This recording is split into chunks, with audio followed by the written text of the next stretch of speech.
Hey yo, thanks for tuning in to Celeb Sauce. Alright, so check it. The streets are still hot after everything that happened with TAKEOFF. Rest in peace, TAKEOFF. You know, the whole thing was crazy. Alright? The first thing is, everybody's wondering whether Jay Prince Jr. had something to do with it, whether it was the dude in the yellow hoodie that, jacked TAKEOFF for the chain. Everybody's got, the internet investigators are all over the case, right? But the bottom line is, and this, I'm talking to all you young hip-hop dudes running around with the tight skinny jeans, with the locks, with the $1 million chains on. Once you get to a point where you're making millions and millions of dollars, why are you at the hood bowling alley birthday party? It just makes no sense, okay? If I make $1 million, okay, I'm hanging around with Oprah Winfrey, I'm hanging around with Tyler Perry, I'm hanging around with people who got money, okay? I'm not with the dude who's sitting outside the bodega on a crate. That's just not happening, right? Now, before you get all up in arms, what's wrong with the dude who's sitting on the crate? The dude with the crate even understands what I'm saying, okay? Okay, he's got his Lucy, he's good. Now, I understand hood loyalty. I get it. I've been there, done that. But the problem is, you can only maintain in these streets for but so long, okay? Now here you are, standing around with a $500,000 infinity link on, diamond crusted, the Jesus piece. And the dude next to you has on the Jamaica Ave 14 karat gold plated special, okay? This guy is thirsty, okay? And if you were from the streets, you would recognize that this guy is getting ready to take you for everything you have and then take off. Listen, let that marinate for a minute. He's getting ready to jack you for everything that you work for, and then he's gonna take off. That's the irony of the whole situation. And what makes matters worse is you can't even run because you're wearing tight man jeans, okay?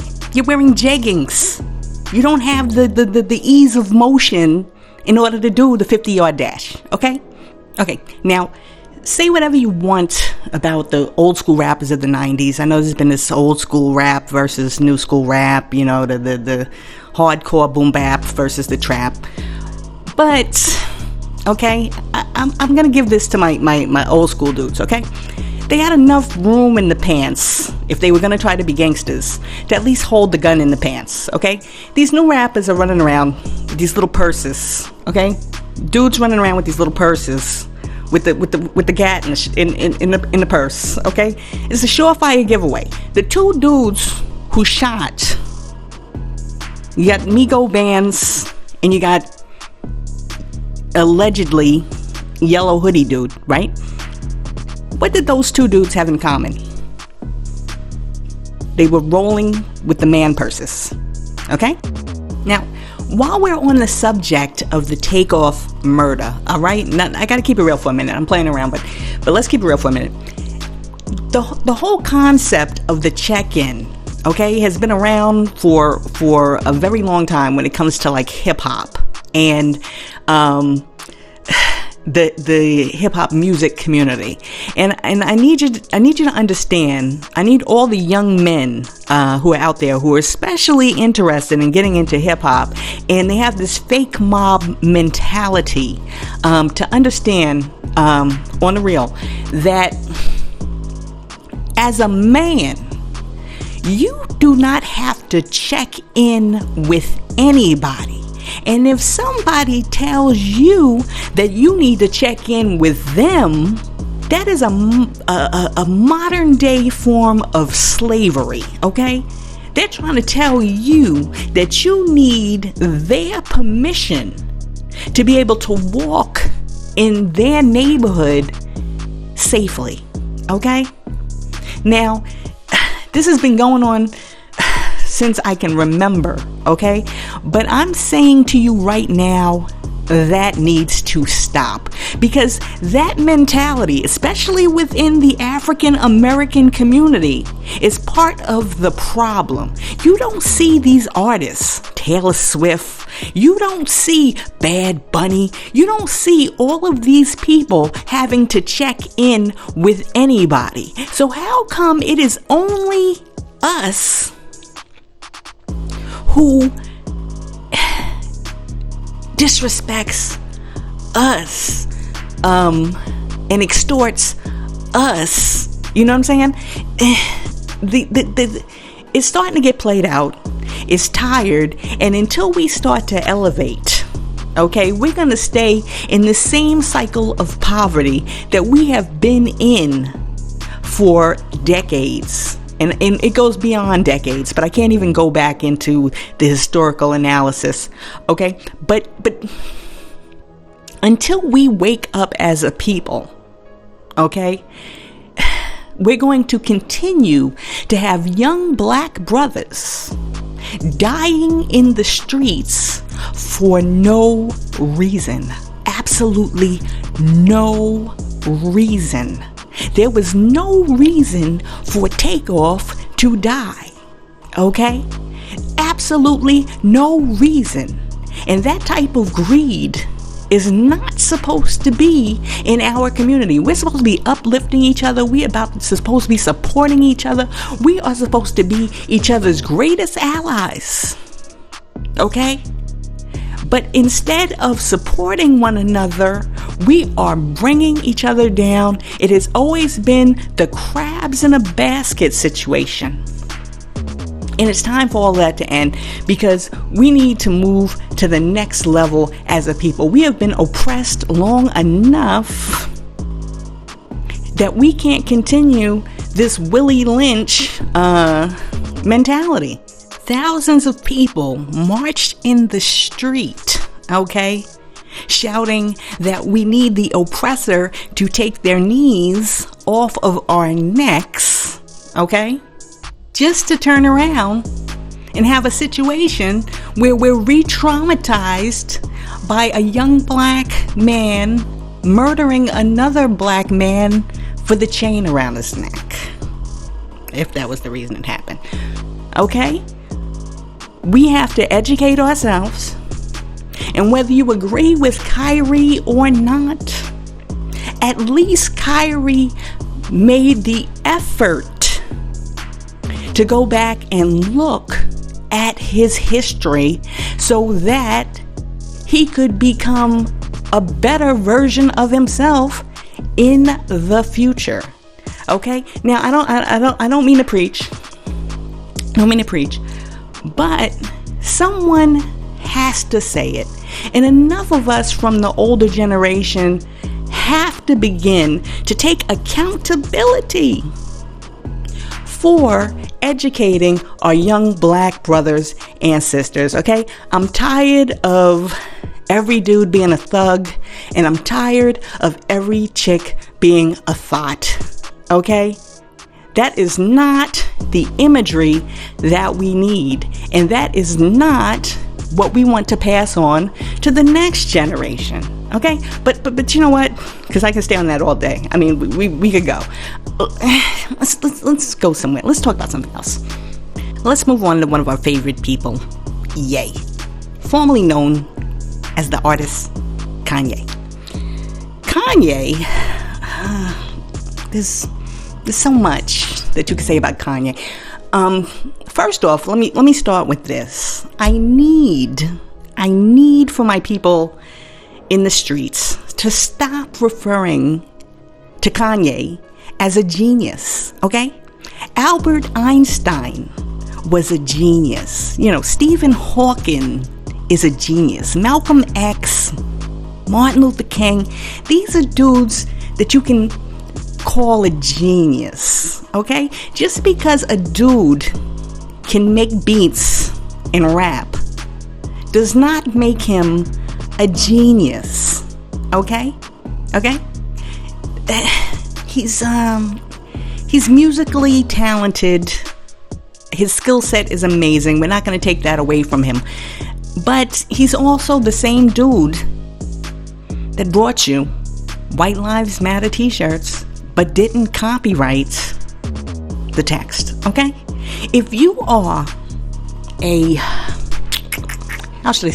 if you're a mogul, you're a fashion designer, you are, as he would say, one of the most intelligent beings on the face of the earth and throughout the entire solar system, you don't think that you would pay the $50, the $100 fee to make sure that that's yours. Okay? Not only did he not copyright the White Lives Matter, okay? This guy also, get this, lost about $2 billion in about 2 days. Okay? If your mother, your brother, your sister, your father lost $2 billion in a day, I think you'd be cursing him out. I don't think you'd be calling him a genius. And on top of that, if your mother, your father, your sister, your brother, your uncle was running around these streets in the summer in a triple fat leather bubble goose with space boots, you definitely would not be calling them a genius. Let's put things in perspective, people. But enough about that. Let's talk about my boy 50. Okay, I'm loving 50 Cent these days, all right? Because 50 Cent is an example of someone who was in those streets, but turned a negative situation into a positive legal operation. Okay, he's an example of what the good book says. Okay, when I was a child, I thought and spoke as a child. But when I became a man, I started doing grown man things. You know what I'm saying? So during a chat with Van Lathan, okay, 50 weighed in on the situation with TAKEOFF, in addition to all these young hip-hop artists that are dying in the streets, okay? And when he was asked if he thought that hip-hop was getting more violent, he said, and I quote, "I think it's the same energy, but we're in a different period, so it looks different. It's gonna happen where everyone can take a look on a camera. When Nipsey gets killed for the first time, they saw him get killed. Because of social media, everyone's involved now. Because those kids in middle America are clicking the effing button and are fascinated with the killing because they're living on a side so wild compared to the conservative lifestyle they're having." Close quote. Shout out to 50. You know, 50 is putting people on to what's really going on out there. And I think that more people, more of these young guys need to be following the example, the blueprint that 50 is setting. Okay? And I think that he's right. Okay? Let's not be unfair. Okay? Violence has always been a part of the hood. Okay? However, the acceleration of the violence is happening at an alarming rate. Okay? And yes, that's compounded by the fact that now everybody has a cell phone in their hand, so they're able to capture these incidences on video. However, we have to think about the mentality of a society that thinks that it is absolutely normal to watch and rewind and watch again the body of a young black brother who was slain laying on the ground as he took his final breath. This is no joke, people. Okay? And we have to make a 180. We have to make a 180 turn, because we can't continue on this particular trajectory. All right? So once again, shout out to 50 for keeping it real, for putting these brothers on, and serving as a shining example of how to become a businessman and make paper the right way. Listen. I've been going on for way too long, but I thank you guys for rocking with me. And until next time, stay safe and stay blessed.